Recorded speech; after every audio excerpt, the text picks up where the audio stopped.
성경 말씀 마태복음 20장 26절로 28절입니다.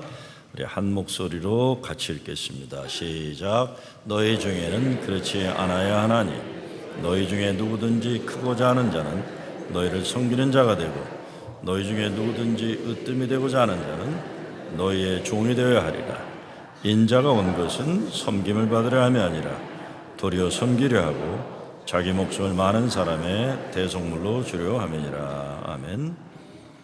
하나님은 하나님의 역사를 이루기 위해서 각 시대에 적절한 지도를 세우셔서 하나님 구원의 역사의 목적을 이루십니다.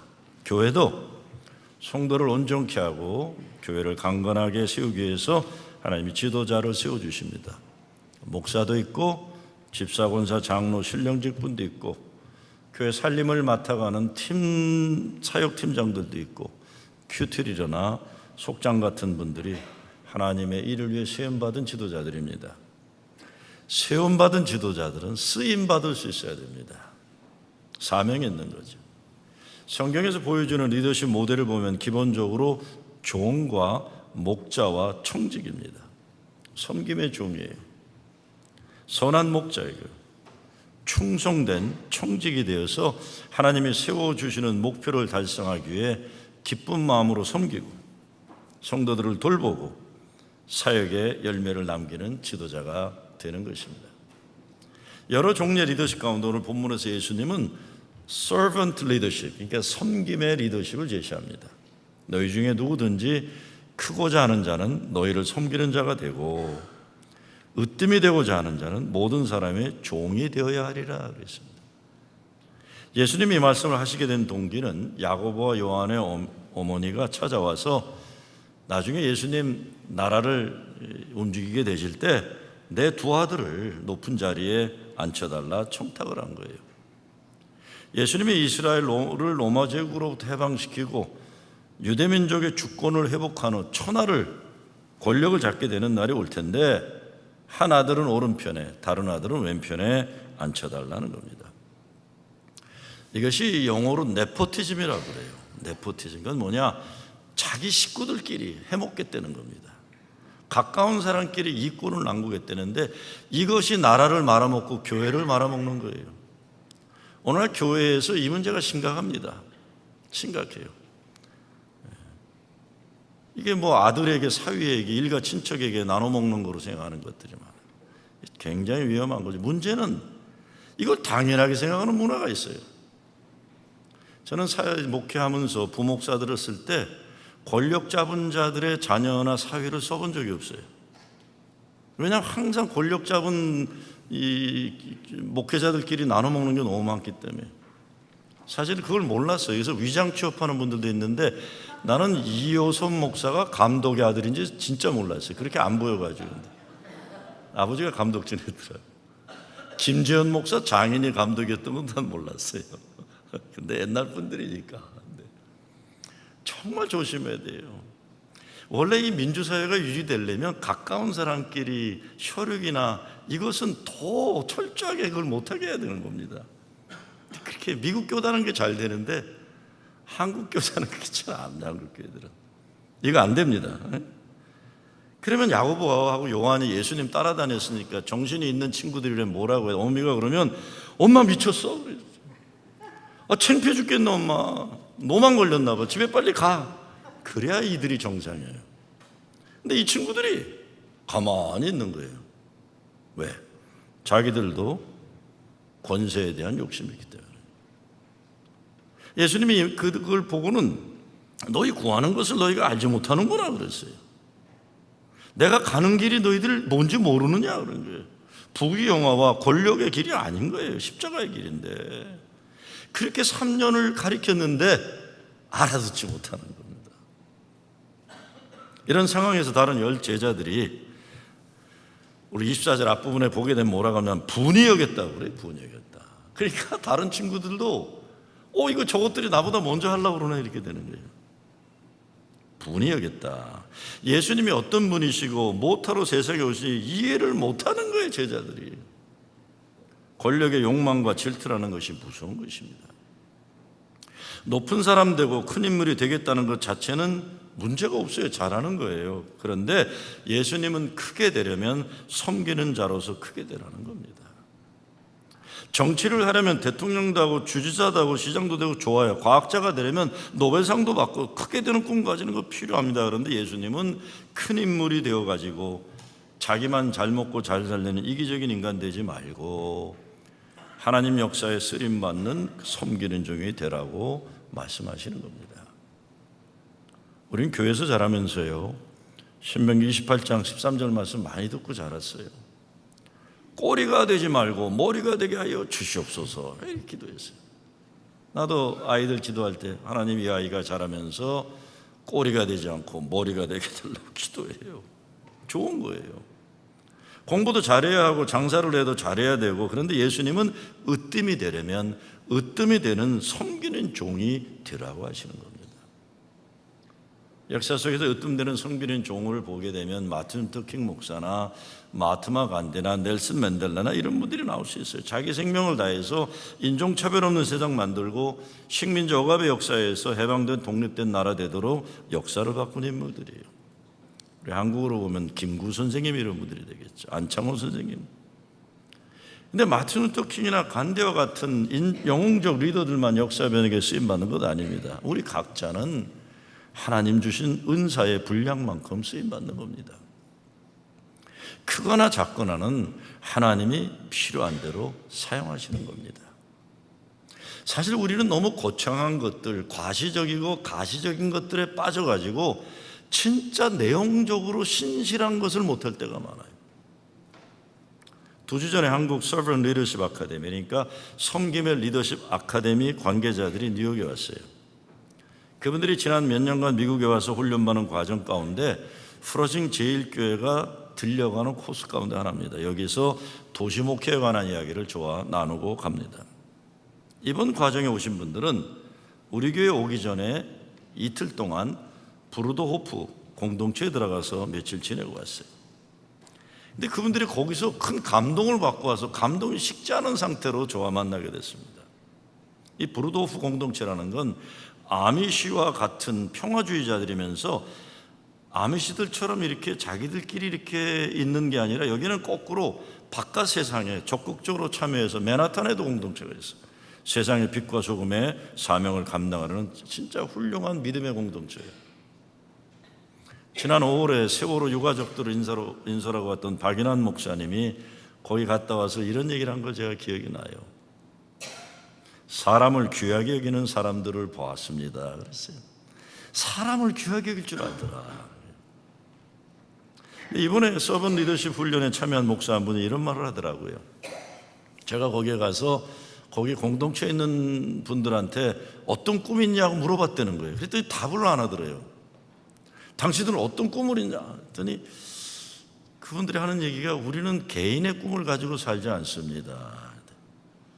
우리는 매일매일의 삶에서 예수님이 우리를 통해 어떤 기쁜 일을 원하시는지 그것만 생각하지 내가 어떻게 성공하는지 어떤 꿈을 가졌는지 우리 공동체는 그런 게 없습니다라고 얘기하는 거예요. 매일 순종하며 말씀에 순종하며 살아가는 것이다. 다른 한 분은 장로교 목사인데 그러더라고요. 거기에 살고 있는 한국분 박성원 형제에게 여기 생활이 뭐가 그렇게 좋으냐 물어봤더니 그 박성원 형제 수도사죠. 그분이 그러더래요. 브루더호프 공동체에 들어와서 비로소 내가 참 좋아졌다 이렇게 얘기하더래요. 자기가 좋아졌다. 여러분 잘 생각해보세요. 프로징 제1교회 와가지고 야 내가 참 아름다운 사람이란 걸 깨닫게 되었다 이렇게 돼야 되겠죠. 프로징 교회 와갖고 내가 뭐 이런 일 하겠다 저런 일 하겠다 무슨 대단한 뭐 하겠다 이게 아니라 프로징 교회 왔더니 사람이 귀하게 되는 걸 알게 됐다. 프로징 교회 와가지고 내가 참 하나님에게 귀한 존재라는 걸 깨닫게 되었다. 내가 얼마나 하나님에게 귀한 사랑받은 존재라는 걸 내가 알게 되었다. 이런 거예요. 2년 전에는 우리 교회에서 평화학교가 열렸을 때 브루더 분들이 왔었어요. 근데 그분들이 소문에 장애 사역을 아주 잘한다는 소문을 듣고 제가 질문을 던진 적이 있어요. 브루더호프 공동체 어떤 장애 프로그램들이 있길래 장애 프로그램을 이렇게 잘하냐. 나이 많은 독일에서 온 분이 그런 얘기를 하더라고요. 우린 프로그램 같은 거 없습니다. 그래요.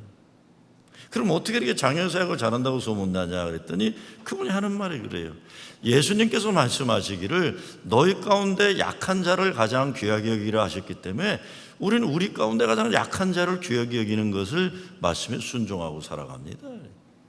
그래서 애들이 학교 가서나 집에 돌아와서도 그 자기들 가운데 가장 약한 장애를 가진 아이들을 중심으로 놀아준다는 거예요. 프로그램은 없습니다. 저도 그때 그 말을 듣고 큰 도전을 받았었어요. 정말 우리는요 무슨 프로그램으로 자꾸 뭐가 된다고 생각하는 착각들이 있어요. 이거 잘하고 저거 잘, 그게 아니죠. 예수의 마음, 예수님 말씀의 순종 가운데 주님이 일으켜 주시는 성령의 역사가 일어나는 것이지, 진짜 프로그램들, 웬만한 프로그램들 가지고 한다는 착각을 벗어나야 됩니다. 섬김의 리더십, 예수의 마음을 가진 리더들이 있는 공동체에서 일어나는 아름다운 기적의 이야기들이에요. 기적이라는 게 뭐 벌떡벌떡 일어나는 기적이 아니잖아요. 내가 참 사랑받는 존재구나. 엄마, 나 그 교회 갔더니 내가 얼마나 아름다운가 이제 알게 됐어. 이게 주일학교 중고등 가르치는 거죠. 무슨 선교사 되라, 목사 되라, 이게 중요하지 않아요.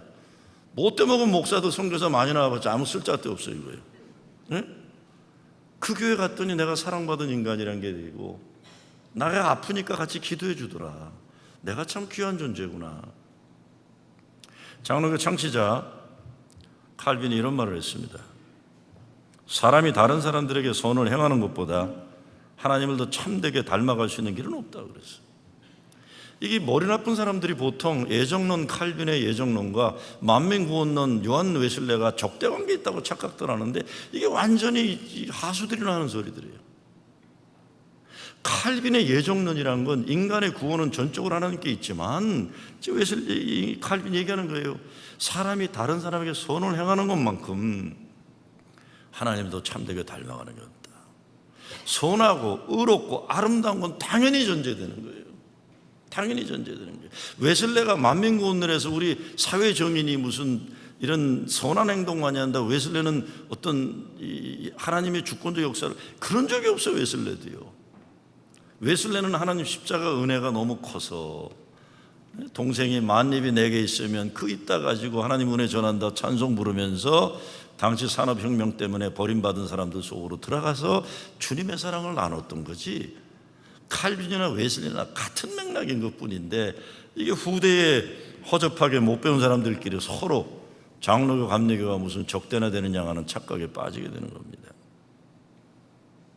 저는 감리교 목사지만 난 할아버지도 장로교고 사실 우리 아버지도 장로교 목사예요. 난 그래서 말 안 되는 소리 하는 사람들 보면 이해를 한 거예요.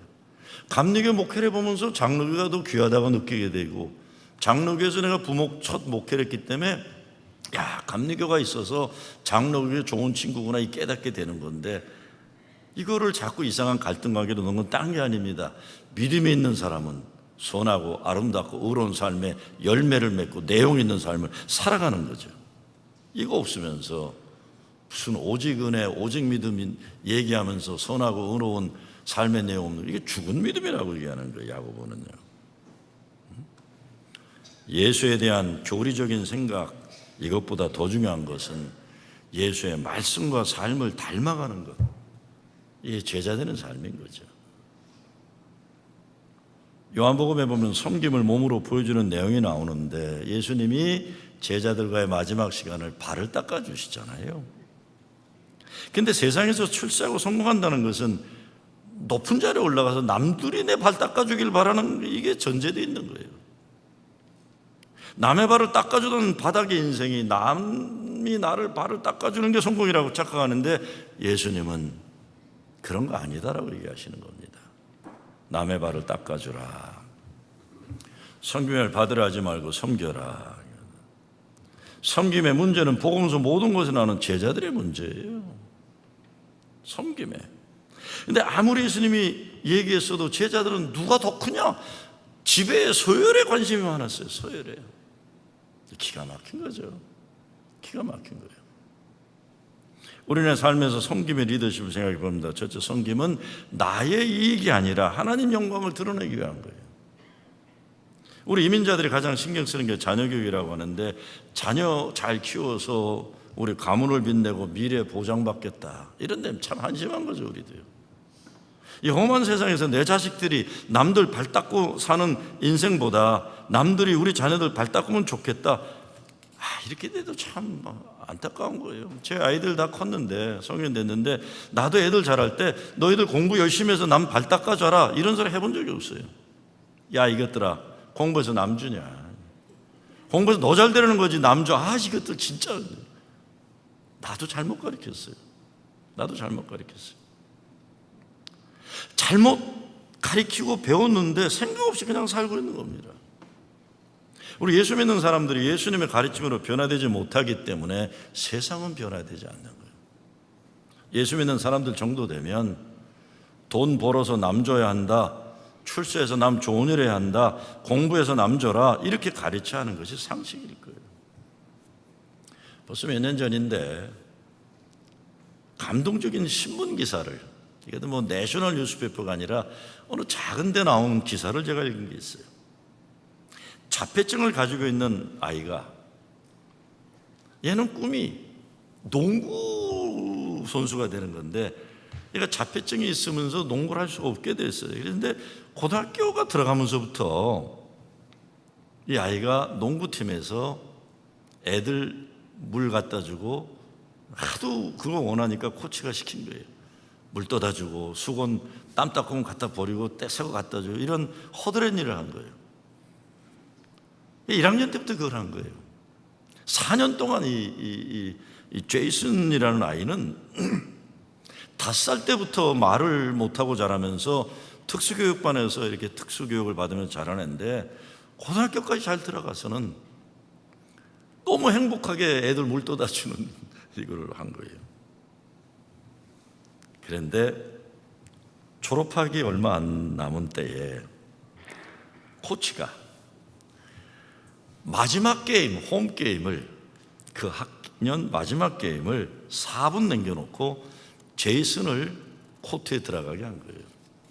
기가 막힌 거예요. 얘는 4년간 공을 갖고 뛴 애가 아니에요. 얘는 물 나르고 수건만 나르는 애예요. 근데 그 신문 기사에 의하면 놀랍게도 제이슨이 4분 동안에 3점짜리 슛을 6개 포함해서 20점을 냈다 그러는 거예요. 20점. 기적이죠, 기적. 동네 영웅이 된 거예요. 그러니까 막 팀원들이 얘를 무릎에 세우고 행가래 치는 게 나온 거예요. 제가 감동받은 것은 제이슨이 4분 만에 20점을 냈다는 것, 나는 잘 몰라, 어떻게 이게 가능했는지. 난 그런 거에 감동을 잘 안 받아요. 그런데 이 아이에게 그런 기회를 주는 코치가 있었다는 게, 그게 감동이에요. 이게 감동. 이 아이에게 그 귀한 시간에 기회를 줬다는 것. 그리고 친구들이 그 아이가 슛을 할 수 있도록 도와줬다는 것, 이게 엄청난 감동이에요. 그런데 가만히 생각해 본 건 부모 얘기는 하나도 안 나왔는데, 부모 생각도 해봤어요. 내가 부모라면 그럴 수 있었을까? 부모가 제이슨이 좋아하니까 농구팀 물 떠다주고 수건 배달하는 그거를 또 허락해준 부모예요. 그거 할 수 있도록 엄마 아빠는 맨날 라이드 줬을 거야, 게임마다. 그렇죠? 그렇잖아요. 그것도. 야, 부모 대단하다. 저는 이런 아름다운 감동적 이야기가 일상생활에 가능한 나라가 미국이라는 것이 항상 감사해요. 미국에 이런 거 참 많아요. 저도 애들 키웠기 때문에 이런 걸 너무 많이 봐요. 저는 미국이라는 나라 참 이해 안 되는 게 많아요. 우리 애들 다 운동을 했는데 진짜 우리 애들 운동을 못했어요. 특히 우리 둘째 딸 진짜 이 운동을 못해요. 근데 우린 부모로서 너무 화가 났어요. 못하면 안 시켜야 되잖아요, 학교 측에서. 근데 학교는 못하는 애도 선수로 뛰게 하는 거예요. 미국이란 나라가 이상한 나라라서. 천하가 다 알아요, 부모로서 얘 못하는 거. 근데 코치도 내색 안 하고 동네 엄마들도 절대 내색 안 해요, 우리 애 못하는 거. 그 못하던 애가 지금 시카고 파이어라는 프로축구단 커뮤니케이션 디렉터예요, 디렉터.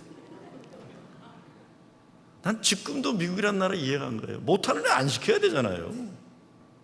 근데 미국은 안 그래요. 어렸을 때는 커서는 모르는데 누구에게나 기회를 주고.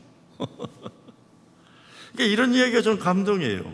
근데 생각해 보면 미국 사람의 그래도 저변에는 기독교적인 심성이 자리잡고 있는 거예요. 예수의 사랑이, 정신이, 하나님 앞에서 사람들은 다 귀하다는 평등의식, 하나님 형상을 닮은 사람은 귀하게 여기고 이웃을 사랑하려고 하는 예수님 정신이 그래도 남아있는 거예요. 내 자식이 자기는 선수로 뛰지 못하고 물병이나 땀 닦은 수건이나 갖다 하면 난 뒤집어져서 미국에 있는 농구공은 다 찢어버릴게, 나 같으면. 제이슨 엄마 아빠는 안 그랬다는 거예요. 저는 오늘날 우리들의 교회에 열심이 없어 문제도 아니고, 제가 목사지만 설교자라는 사람이 부족해서 이민교회 위기 맞이한다고 보지 않아요. 문제는 마음이에요. 예수님이 보여주신 긍휼의 마음이에요. 우리들 가운데 예수님 사랑이 없으면 경건의 모양을 갖추었지만 능력이 일어나지 않는 이것이 문제라는 겁니다. 나 혼자 사는 게 아니라는 거죠. 몇 년 전에 어느 교인이, 50대 중반의 교인이 저를 찾아왔어요.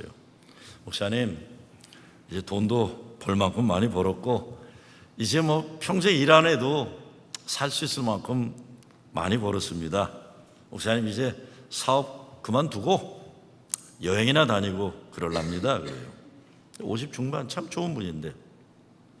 근데 제가 물어봤어요. 집사님, 그 가게에 지금 종업원들이 몇 명이나 돼요? 내가 알면서도 물어본 거예요. 한 10대 명 되는데요. 그러면 한 사람당 가족이 딸려 있다고 그래도 한 30명은 넘겠네요. 아유, 한 40명 될 것 같네요. 그러면 집사님 돈 많이 벌었다고 이 회사 저 가게 문 닫아버리면 그 30, 40명 되는 사람들은 뭘 먹고 살죠, 앞으로? 그랬어요. 가만히 있어요. 집사님, 그 사업체 하나님이 집사님에게 잘 청지기직을 감당해서 직원들 잘 살게 하고 동네 사람들 행복하게 만들어 주신 하나님이 주신 거룩한 일입니다. 나 혼자 돈 벌었다고 이제 그만하고 놀겠다고 하는 것, 그건 아닌 것 같습니다. 그랬어요. 그분이 저를 한참 쳐다보더니 알았습니다 그러고 가더라고요. 그랬더니 이분이 그만두기로 했던 사업체를 열심히 하더라고요. 그리고 자기 직원들한테 잘하더라고요. 몇 년 지난 다음에 찾아왔어요. 목사님 저 사업 정리하지 말라고 그랬잖아요. 참 직원들한테 잘해서 참 고맙습니다. 저한테도 참 잘하시고 교회 잘한 분이세요. 목사님, 아니 그 지역이 개발되면서요, 사업체가 아니라 땅값이 3배를 뛰었다는 거예요. 땅값이. 아이 목사님, 참 이 말씀 목사님도 꼭 드려야 될 것 같아서요. 그래서 집사님, 땅값 뛰었다고 또 훌딱 팔지 말아요. 직원들한테 잘하세요. 그리고 계산해서 감사원금은 정확히 내세요. 아직도 일하세요. 그 다음부터는 그분은 일이 돈 벌기 위한 게 아니에요. 하나님이 주신 청지기로서 자기의 사명이 되는 거예요. 어제도 저한테 카톡이 왔더라고요. 목사님 잘 지내시죠? 미국도 한국도 경제 문제가 심각합니다. 제가 걱정하는 것은 문재인 대통령이 판문점 선언이라는 엄청난 일을 해냈지만 이 경제 문제 해결 못하면요, 이 어떤 일도 앞으로 풀리기 어려운 거예요. 근데 한국도 지금 큰 이제 위기가 앞으로 오지 않았어요. 왜? 전 세계에 지금 경제 위기가 됐어요. 미국이 중국과 카나다, 유럽에 무역 전쟁 선포했어요. 거기다 이란 문제가 터지면서 중동 오일 유가 올라가고 악재가 계속 터져요. 나는 뭐 경제 정치 문제를 구체적인 해결 방안을 제시할 수 있는 실력도 안 되고 그건 내 분야가 아니니까 책임질 일도 아닙니다. 그러나 예수님 마음과 말씀에 근거한 성경적 원칙은 다른 건 아니에요. 나누고 서로 섬겨야만 서로 살 수 있다는 것. 경제도 정치도 똑같습니다. 저는 판문점 선언과 싱가포르 북미 정상회담의 목적도 동일하다고 봐요. 함께 살자는 거예요. 전쟁을 위해 투자되는 돈 줄이기 위해 평화하자는 것이고, 혼자만 잘 먹고 잘 사는 빈부차가 심하면 평화는 깨지는 겁니다. 함께 잘 사는 번영을 얘기하는 거예요. 서로 죽이는 일에 에너지 소모 그만하고 서로 잘 사는 세상 만들어보자. 그런데 한국도 난리예요. 1990 몇 년도까지 10%의 한국인들이 30% 정도가 부를 가졌는데, 오늘날은 10%가 50%를 차지하고 있어요. 날이 갈수록 지금 빈부차가, 청년 실업률은 높아지고, 이거는 뭐 어느 대통령이라도 지금 심각한 문제입니다. 그래서 세계 경제 침체, 세계 유가 폭등, 그리고 무역 전쟁이라는 엄청 큰 문제 현실을 이겨낸 돌파구가 뭐냐? 저는요, 정치와 관계없이 남한도 북한과 살지 않으면, 평화를 이뤄내지 못하면 경제 문제 해결 못합니다. 북한 마찬가지죠. 이것이 가능해야 되는 거예요. 미국과 북한의 관계가 개선되지 않으면 이건 정치 문제 이전에 경제 제재 문제가 있기 때문에 살 길이 뭐냐는 거예요. 살 길을 지금. 그리고 진정한 섬김은 예수님의 섬김에 이르려 하기 때문에 계산하지 않는 거예요. 말씀에 순종하면 하나님이 형통함을 주시기 때문에 순종할 뿐이에요. 우리는요. 섬김 그 자체를 기뻐하는 거예요. 그리고 친구는 물론 원수까지도 섬길 수 있어야 한다는 가르침이 예수님 말씀인 겁니다. 여러분, 아까 제가 말씀드렸잖아요. 내 일가 친척들, 내 친구들, 학연 이거 챙기는 네포티즘이 죽이는 일이라면, 나와 생각이 다르고 나와 관계가 나빴던 사람들까지도 함께 살아가는 세상이 와야만 서로 살 수 있는 나라가 되는 겁니다. 두 번째, 겸손을 섬김을 위해 우리는 이생의 자랑과 교만인 육신의 정욕을 십자가에 못 박혀야 돼요. 사도 바울이 뭐라고 합니까? 이는 세상에 있는 모든 것이 육신의 정욕과 안목의 정욕과 이상의 자랑이니, 이생의 자랑이 다 아버지께로 쫓아온 것이 아니요 세상으로 쫓아온 것이라. 외적인 모습에 사로잡히는 성향들, 이생의 자랑이, 자만하는 이기주의, 이런 거 모두 십자가에 못 박아라 이겁니다. 섬기는 사람이 높은 사람이에요. 하나님이 높여주는 사람, 높은 사람이, 능력 있는 사람이, 삶의 조건이 좋은 사람이, 없는 사람, 어려운 사람, 힘든 사람 발 닦아주는 게 사는 길이다, 예수님은 말씀하고 있는 것입니다. 우리가 하나님 믿는 사람들이라면, 하나님이 우리를 사랑하셔서 남들보다 좋은 조건에서 잘 살 수 있게 하셨다면, 그래서 우리보다 어려운 사람들에게 힘이 되고 용기가 되고 그들을 살리는 일에 쓰임받으라고 부르신 겁니다. 먼저 믿은 사람은 아직 믿지 않은 사람들을 위해 하나님 믿게 하신 것이고, 남보다 넉넉하게 잘 사는 사람들은 못 사는 사람들과 나누어 먹게 하기에 넉넉하게 만드신 것이에요. 여러분, 자녀들이 공부 잘해갖고 좋은 직장 다니면 하나님께 먼저 감사하고, 그리고는 너희들을 하나님이 축복하신 것은 너희들보다 어려운 사람을 도우라고 하신 것이다. 여러분, 유대인들이 옛날부터 변호사, 의사, 사업가는 딴 문제가 되어 많았던 거 딴 게 아니에요. 소셜워커들이 많았죠. 어려서부터 구약의 가르침이 나그네와 가난한 자, 고아, 과부 돌보는 게 중요하다 그래가지고 어려서부터, 그래서 의사, 변호사들이 많이 나온 거예요. 소셜워커들하고. 그게 뭐 돈 많이 벌기 위해서 나온 게 아닙니다. 아니에요. 그런 게 아니에요. 그러다 보니 하나님이 축복하셨다고 생각해 주는 거죠. 네가 의사 된 거 사람 살리기 위해서 하는 거다. 네가 돈 이렇게 많이 버는 거 돈을 필요로 하는 사람들 도우라고 하는 거다. 이래야 우리 자녀들이 삶의 의미를 찾게 되고 거룩한 소명을 가져서 신나게 살 수 있는 거예요. 섬김은 나눔이잖아요. 박원순 서울시장이 시장되기 전에 아름다운 재단, 나눔재단 시작했잖아요. 그가 성공하는 사람들의 아름다운 습관, 나눔이라는 책을 이렇게 썼어요. 누구나 성공을 꿈꾼다. 성공한 사람이 되기 위해 온 힘을 기울이면서 매일매일 인내하면서 기다린다. 때때로 그 과정에 무리수를 두어 자신이나 주변 사람들에게 상처를 내기도 하고 소중한 것들을 잃어버리기도 하지만 말이다. 그렇게 많은 것을 희생해서 결국 높은 주위나 많은 재물을 얻고 이름을 떨치게 되었다 치자. 그러나 그것만이 진정한 성공이라고 말한다면 무언가 큰 아쉬움이 남지 않겠는가?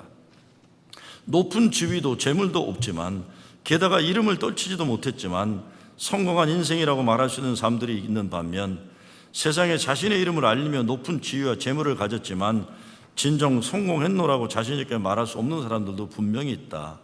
그렇다면 진정한 성공의 기준이 되는 잣대는 뭔가? 나는 그 한 기준은 분명 남과 더불어 살아가려는 마음이라고 생각한다. 내가 가진 열의 아홉은 누군가에게서 받은 것이라고 생각하며 남과 나누며 살아가려는 마음, 그 마음을 지닌 사람만이 진정 인생에서 성공하는 사람이 아닐까? 그 사람들이 매일매일 습관처럼 행하는 마음, 아름다운 사람들의 그 마음은 바로 나누는 마음일 것이다. 마지막으로 예수님이 우리를 십자가에서 생명을 주시기까지 섬기셨다는 걸 깨닫고 믿어야 섬길 수가 있어요. 발 닦으라고 예수님인데 그게 됩니까? 안 되죠. 제가 요즘은 안 하시는데 우리 연세 많은 장로님 한 분이 오랫동안 예배위원으로 안내를 하셨어요. 제가 처음에 와서도 그 장로님 이렇게 보면, 연로하신 장로님이 방문자들에 가서 아주 겸손한 자세로 카드 써달라고 부탁하고 그랬어요. 근데 어떤 사람들은, 젊은 사람들이 이렇게 초보해요.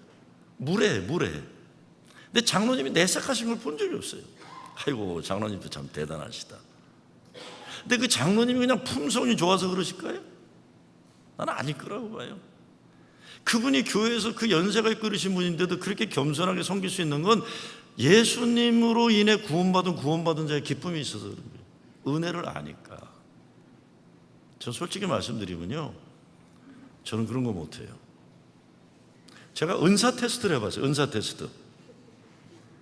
내가 왜 그런 인간인가 내가 알게 됐어요. 하나님이 주신 은사가, 제가 은사 테스트 권위의 은사는 100점 만점에 95점 나오더라고요. 내가 권위가 이렇게 빵빵하잖아요. 권위. 섬김의 은사가 몇 점 나왔는 줄 아세요? 5점 나왔어. 5점. 아, 내가 그래서 그런 거, 이건 내 잘못이 아니구나. 전 진짜 잘못해요. 완전히 하나님 잘못이에요. 왜 나는 은사가 없어, 섬기는 은사가. 그런데 난 항상 그 장로님 뵈면 그래요. 아, 장로님 대단하시다. 저렇게 참으시네. 한 사람이라도 교회도 정착시키기 위해서 참으시고 또 참으시는 거예요. 그 속에는 은혜의 비밀이 있는 거예요. 저 사람이 예수 믿어 행복하겠구나. 그렇죠? 그게 가능한 거예요. 가능한 거예요. 가장 큰 섬김은 예수님 십자가 죽음으로 우리를 영원히 살게 하신 구원의 역사예요. 이 복음을 믿고 은혜를 감사할 때 진정한 섬김이 가능한 거죠. 교회를 어지럽힌 가장 나쁜 세상 가치관 가운데 하나가 스스로 높이 오르려는 욕망이에요. 이거 빨리 버리고 겸손한 섬김으로 변화되어야 하는 거예요. 예수님 동생 야고보가 야고보서에서 이렇게 말했어요. 표준 세변형으로 보면, 무엇 때문에 여러분 가운데 싸움이나 분쟁이 일어납니까? 그래서 여러분의 지체들 안에서 싸우고 있는 유격에서 생기는 것이 아닙니까? 여러분은 욕심을 부려도 얻지 못하면 살인을 하고, 탐내어도 시기함이죠. 가지지 못하면 다투고 싸웁니다라고 해서. 그러지 마세요. 남잘 되면 잘한다 박수 쳐주고, 아주 나보다 잘난 사람이 있나 보다. 그런데 나도 잘난 날이 오겠지. 내가 잘난 건 다른 걸 거예요, 어쩌면. 우리 교회가 어떤 교회인가를 진짜 판가름하는 것은 과연 예수님이 말씀하신 것처럼 나눔과 섬김이 있는 교회인가, 여기에요. 교회가 제대로 자기 역할을 하기 위해 많은 사람들이 헌신의 수고를 해요. 뭐 하나 제대로 하기 위해서 얼마나 많은 땀 흘림과 기도와 헌신이 요구됩니까?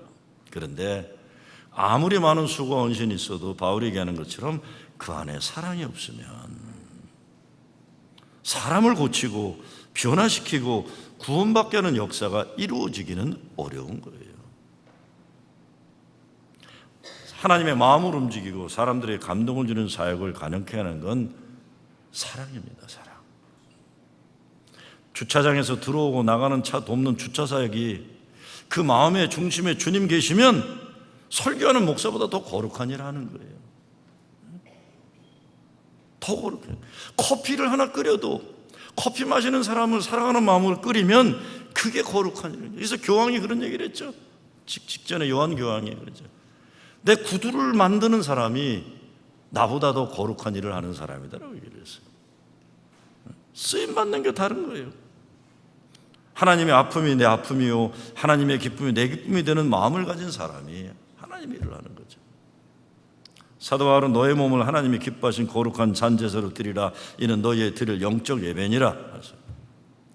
가장 거룩하고 영적인 예배는 우리의 몸, 그러니까 우리의 물질과 시간과 달란트와 이 모든 것을 포함한 삶 자체를 드리는 것을 의미하는 겁니다.